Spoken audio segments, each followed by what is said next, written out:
We're starting with a pre-made baby shower design because you don't need to build from scratch to create something you can sell. What matters is how you transform it. First, let's update the heading so it actually matches our theme, Baby in Bloom. This way, the design makes sense at a glance, which is exactly what buyers are looking for. Next, we'll move a few elements around to create more space. Good spacing makes everything easier to read and instantly more professional.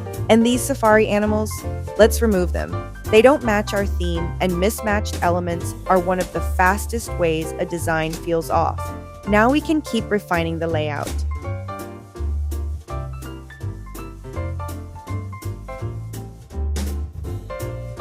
Just adjusting the text slightly so everything feels balanced and aligned.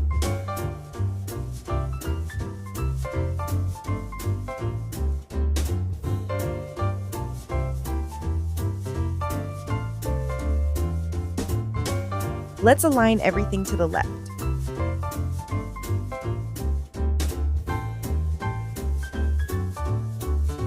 Now for the fun part, adding a new illustration. Since we're going with Baby in Bloom, we're looking for florals that actually support the theme.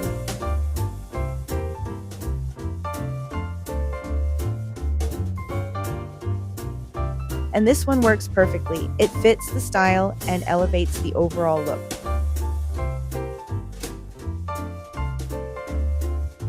To tie everything together, let's add a subtle pop of color to the text.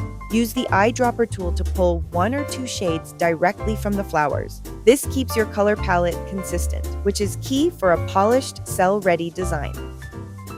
Once you understand what to change and why, you can repeat this exact process across any template in minutes. Start with a solid base, make simple, intentional updates, and you'll have designs that feel custom and sell-ready every time. If you want more tutorials like this, make sure to subscribe and start building your own template shop one design at a time.